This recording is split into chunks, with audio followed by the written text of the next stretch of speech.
Hello guys, welcome to this video chat. आज हम बात करने जा रहे हैं महेंद्र सिंह धोनी के उस बदले हुए बल्ले की और भारतीय टीम की उस बदली हुई जर्सी की, जिसने टीम इंडिया को एक शानदार ऐतिहासिक जीत दिलाई उपल स्टेडियम में, राजीव गांधी इंटरनेशनल उपल स्टेडियम में। क्योंकि किस तरह से देखी हमने ये जीत, सबसे पहले तो उसी बारे में चर्चा करेंगे।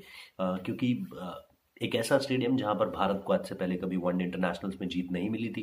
एक ऐसा स्टेडियम जहां पर ऑस्ट्रेलियन टीम कभी नहीं हारी थी। 2007 में उन्होंने खेला था, नहीं हारी। 2009 में उन्होंने खेला था, नहीं हारी।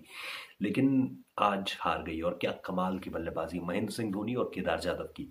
हम बात करेंगे उस बारे में कि महेंद्र सिंह धोनी के बल्ले में आज क्या खास बदलाव था, क्या आपने नोटिस किया है। मुझे 100% उम्मीद है कि बहुत सारे लोगों से मैंने ये सवाल पूछा, ट्विटर पे भी पूछा।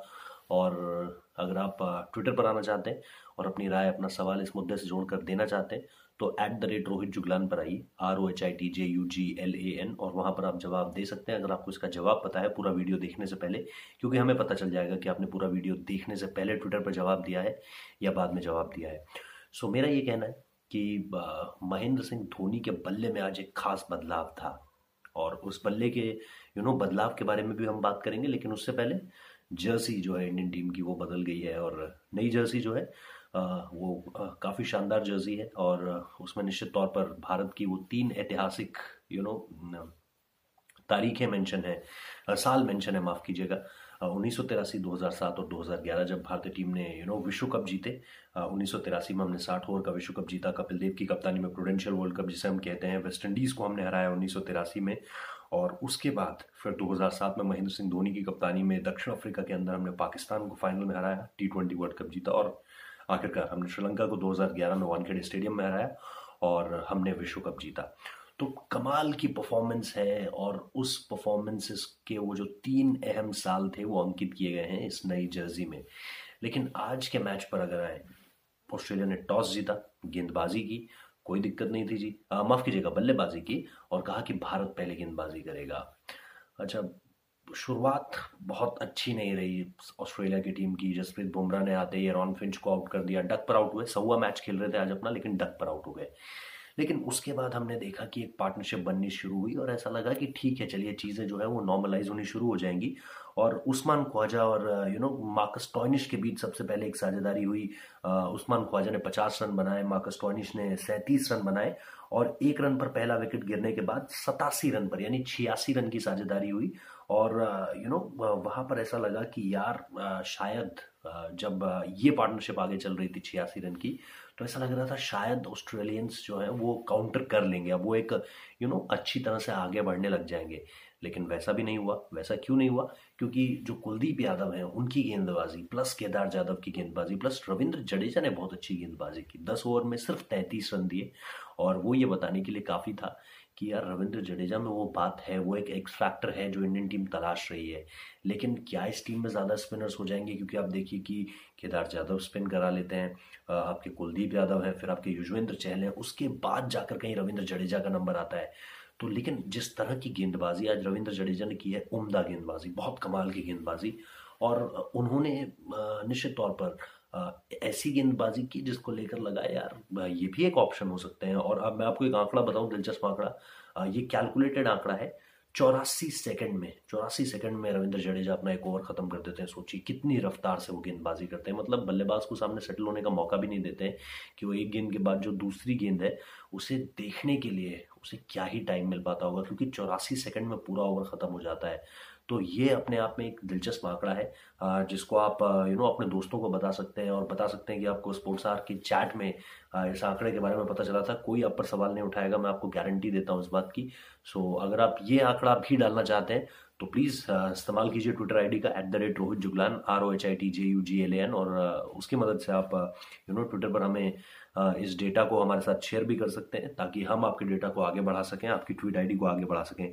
खैर, मैं आपको स्कोर कार्ड की तरफ अगर एक बार ले जाऊं, तो दिलचस्प है। एस्टन टर्नर ने भी अच्छी बल्लेबाजी की। ग्लेन मैक्सवेल एक समय पे बहुत अच्छे सेटल लग रहे थे। एलेक्स कैरी ने 36 रन बनाए, नेथन कुल्टरनाइल ने 28 रन बनाए। तो ठीक है, बिट्स ऑफ परफॉर्मेंस हुई, ऐसी परफॉर्मेंस रही जिनको लेकर के लगा कि हाँ यार ऑस्ट्रेलिया की टीम शायद बढ़ जाए, शायद आगे बढ़ जाए। लेकिन जैसे ही एक बार मोहम्मद शमी ने वो जो कार्टव्हील करता हुआ गया मैक्सवेल का स्टंप, वो हल्का सा उनका बॉल सीम पे पड़ा, हल्का सा अंदर आया, और वो जो अंदर आना, हल्का सा जो इनिशियल मूवमेंट था ना गेंद का, वो ये कहने के लिए काफ़ी था कि बस मैक्सवेल, आपके लिए इतना ही आज के लिए, अब आप कभी और खेलिएगा।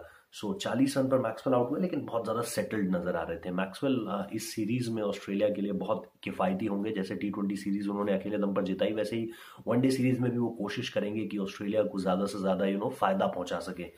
बट ये कह देना कि वो जिता पाएंगे ऑस्ट्रेलिया को, ये अपने आप में एक बड़ा स्टेटमेंट होगा, क्योंकि वन मैन शो नहीं होता है क्रिकेट, बहुत ज़्यादातर नहीं होता है। जैसे जैसे मैच छोटा होता चला जाता है, यानी T20 फॉर्मेट में ठीक है वन मैन शो हो सकता है, जैसा हुआ था दूसरा T20 जैसा हुआ था जो चिन्नास्वामी स्टेडियम बेंगलुरु में खेला गया था, वहाँ पे मैक्सवेल ने सिंगल हैंडेडली जो है जिता दिया। बट अंत में हमने क्या देखा कि जो ऑस्ट्रेलिया की टीम थी वो स्ट्रगल करती नजर आई, और मोहम्मद शमी 10 ओवर में सिर्फ 44 रन दिए, 2 मेडन डाले, 2 विकेट लिए। जसप्रीत बुमराह 10 ओवर में 60 रन दिए। 2017 पाकिस्तान के अगेंस्ट उसके बाद पहली बार ऐसा हुआ है कि जसप्रीत बुमराह ने 60 या 60 से ज्यादा रन दिए। तो 10 ओवर में 60 रन, 2 विकेट, कोई मेडन नहीं। Vijay Shankar 3 over 22 run, Vijay Shankar effective नहीं नजर आया आज, और वो देखने को भी मिला उनकी गेंदबाजी में। कुलदीप, हालांकि उन्होंने कैच अच्छा पकड़ा, Kuldeep Yadav 10 over 46 run, 2 wicket. Ravindra Jadeja 10 over 33 run, कोई विकेट नहीं, लेकिन प्रेशर बनाने का काम किया। और Kedar Jadhav 7 over 31 run, 1 wicket. बहुत उम्दा गेंदबाजी केदार जाधव की, और मैं हमेशा कहता हूं कि मोस्ट यूटिलिटी प्लेयर हैं। और मार्कस स्टोइनिस, बड़ा विकेट भी उन्होंने लिया, लेकिन जो आज उन्होंने बल्लेबाजी में किया। अब आते हैं उनकी बल्लेबाजी की तरफ। अच्छा, उससे पहले हम बात कर लेते हैं महेंद्र सिंह धोनी के उस बदले हुए अवतार की। उस बदले हुए अवतार के पीछे का सबसे बड़ा कारण क्या था? आज अगर आपने उनका बल्ला देखा हो तो उनके बल्ले का स्टीकर बदला हुआ था। आमतौर पर महेंद्र सिंह धोनी स्पार्टन के बल्ले से खेलते हैं, और एक बहुत लंबे वक्त तक उन्होंने अपने करियर में स्पार्टन के बल्ले से खेला है, क्योंकि स्पार्टन से पहले जो उनके बल्ले पर स्पॉन्सरशिप हुआ करती थी वो रिबॉक की हुआ करती थी, RBK की। लेकिन उसके बाद स्पार्टन का बल्ला इस्तेमाल करने लगे थे। लेकिन आज उनका बल्ला अगर आपने देखा हो तो उन्होंने SS का बल्ला यूज किया, डबल S का, जिसे अभी हाल ही में 50 साल पूरे हुए हैं SS के बल्ले को और SS कंपनी को। तो महेंद्र सिंह धोनी ने SS का बल्ला इस्तेमाल करना शुरू कर दिया है। तो ये एक बदलाव था, नई जर्सी के साथ नए बल्ले में नया स्टिकर, ये आज महेंद्र सिंह धोनी की पहचान थी। और उस नए स्टिकर ने जो है उनके लिए पूरी तरह से एक शुभ साबित हुआ है वो। और महेंद्र सिंह धोनी ने 71वां सोचिए 71वां अर्धशतक बनाया अपने वनडे करियर का, और ऑस्ट्रेलिया के खिलाफ इस साल चौथा कंसेक्यूटिव ऑन अ ट्रॉट, चौथा back to back half century है उनकी। पहले 3 उन्होंने ऑस्ट्रेलिया सीरीज में मारे थे। पहला मैच हम हार गए थे, 2-1 से हमने वनडे सीरीज जीती। Mahendra Singh Dhoni man of the series हुए, 7वीं बार अपने करियर में वो मैन ऑफ द सीरीज हुए। उसके बाद यहाँ पर पहला वनडे मुकाबला खेला तो चौथी हाफ सेंचुरी उन्होंने बैक टू बैक जड़ दी है इस टीम के खिलाफ। तो ये थे महेंद्र सिंह धोनी का वो बदला हुआ बल्ला, जिसका कमाल आपको देखने को मिला। 71वां अर्धशतक निकला उनके बल्ले से, और 59 रन 72 गेंदों में 6 चौके 1 छक्के, 81 का स्ट्राइक रेट। कोई दिक्कत नहीं है जब आपके पास छोटा टारगेट हो, कम टारगेट हो, तो इस बल्लेबाजी से किसी को कोई दिक्कत नहीं है, एज लॉन्ग एज आप जीत कर वापस आ रहे हैं। लेकिन एक बल्लेबाज जिसने सारा फोकस अपने ऊपर ला दिया वो थे केदार जाधव, जिन्होंने 87 गेंदों में 81 रन बनाए, 9 चौके, एक शानदार छक्का, 92 का स्ट्राइक रेट, माफ कीजिएगा 93 का स्ट्राइक रेट, 93 से ऊपर का स्ट्राइक रेट है। और क्या कमाल की बल्लेबाजी यार। एक वक्त पे जब आप 99 पे 4 थे, उस वक्त पे ऐसा लग रहा था जैसे यार अब क्या होगा, क्योंकि अंबाती रायडू आउट हुए तो लगा उससे पहले मैं अगर आपको स्कोर कार्ड देखकर बताऊं तो 95 पे रोहित शर्मा गए थे, 80 पे विराट कोहली गए, देन 85 पे रोहित शर्मा और 99 पे अंबाती रायडू।